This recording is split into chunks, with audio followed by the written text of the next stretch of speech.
I just wrote myself into a huge corner because I had fallen a little bit behind. So you can tell how the bribing is going. At this rate, I will finish on July 31st. So today is Thursday, July 19th, making it the third week of Camp NaNoWriMo. And if you're like, day 19, that means it's been the third week for a while.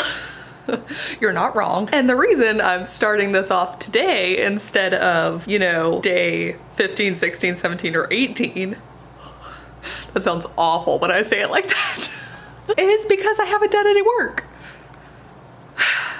A little bit of work. I've done a little bit. And I'm just gonna show you real quick that little bit of work I've done. All right, roll clip.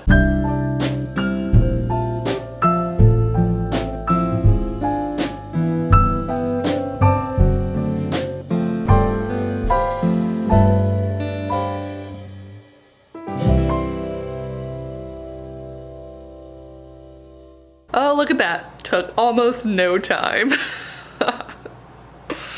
In my defense, I was not feeling super great. I don't know if it was like all the travel or like some elevation changes or pressure changes or what, but I had a headache and then like a stomach ache. It felt almost like a stomach bug. And then to add on to it, I have this like really weird rash and like dry patch. My entire skin, I feel like I'm molting, okay? I turned 26 and now it's just all, I'm turning into something new. I don't know what it is yet.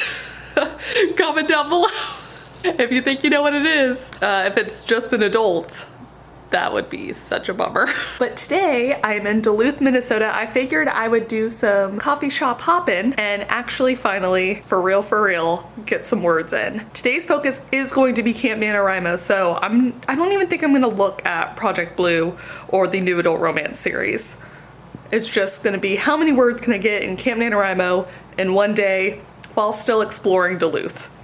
Let's find out together, let's go!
So I came back and changed because I'd been walking around for like 3 hours and I was so sweaty, and then it started to like sprinkle a little bit, so I took a mini break. I watched some Doctor Who, and now I'm going to go back out to another coffee shop. Also, of course, I lied about not doing other work, but I did get my, you know, minimum word count goal for the day in my project. So I don't know why I keep deluding myself into thinking that I won't work on other projects, because I love working on other projects. I like having multiple projects going on at once. It like allows my brain to flip a switch and do something else, and then that like prompts other ideas and the other stories. So then when I go back to it, it's just like it constantly feeds different inspiration and gets my mind moving in different ways. So this is a good thing.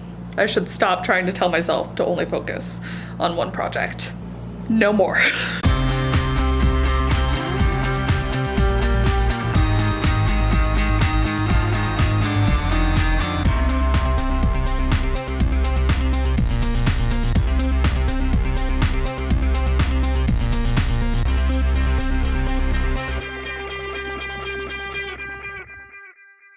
I managed 1,301 words today in my Scooby-Doo meets Princess Bride story, aka my Camp NaNoWriMo story, which actually puts me finally right back on track because I had fallen a little bit behind. I hadn't realized it had gotten, I had realized that's a lie. It just goes to show how easy it is if you miss one day. Because of course my goal is so low, it makes it easier, but that's exactly what happened in April, where it's just like I got 1 day behind and then I was 2 days behind and then it was just like an insurmountable amount of words to make up while still doing all these other things and working on other projects. So, but speaking of other projects, I almost finished chapter 4 in Project Blue. My goal is to have that ready by Pitch Wars, which is like late August, that I would submit my application, if that's what they call it. I'm nervous, but it'll definitely, I think I can definitely get it ready by that time. And that'll also allow me to finally do some more research on agents, because I think that'll be getting to the point that I'll be ready to do that, I hope. I'll need another round of beta readers, of course, but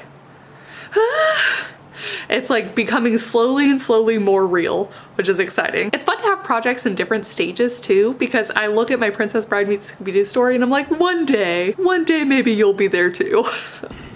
Goodbye, Duluth. To Minneapolis we go, to Minneapolis we go.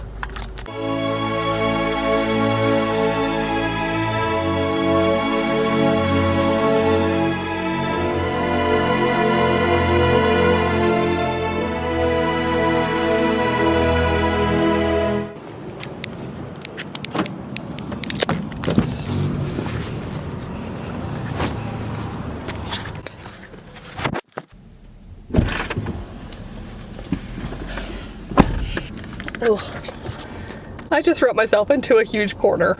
And not just wrote myself. I've been like leading up to this.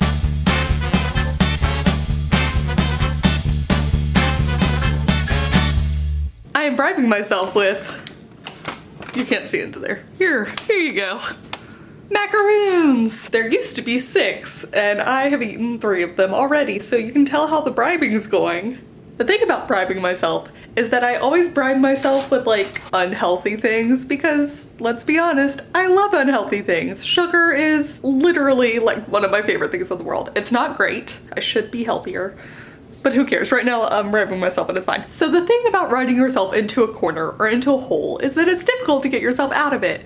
And what happens specifically to me is that because I have 7 different point of view characters, I said in one point of view that they'd come up with a plan, Marissa's plan, and now the other characters have done other stuff since the plan in their point of view chapters and either said like it's a good plan or it's a bad plan or it's like a self-serving plan, which is very true to Marissa's character. But now I'm at the point where the plan has to happen and I have no idea what the plan is. This scene, they've all run towards the action to like put the plan into action, of course, but I, the writer, don't know the plan, so how am I going to get it into action? I don't know. I don't know. Ugh.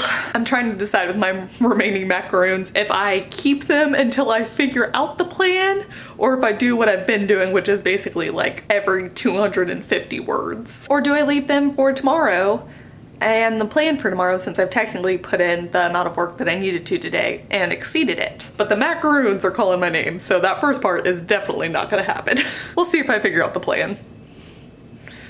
But the macaroons will be gone.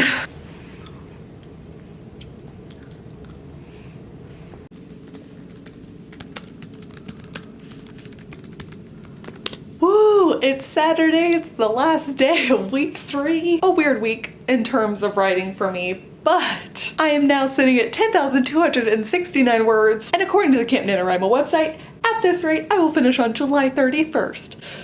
Woo! Today I also went to Mall of America and I got lost like 5 different times. I was trying to find an H&M at one point and look what I got. Isn't it so cute? I lucked out because there was only one left. And then, even though it took me a million tries to find an H&M, I found the Barnes & Noble. No problem. Those bookworm senses were tingling, y'all. This is what my graph looks like. I still don't really have a solution for what the plan was, but I did introduce the ghost. For the first time, you finally actually see the ghost. Lots of quotes. This is this novel. And it totally actually makes sense. So even though it came about because I was putting off coming up with a plan, good things come out of bad stuff sometimes, you know? But I really do have to figure it out. And again, I don't know, I think I might just put it off till next week. That sounds like a great idea.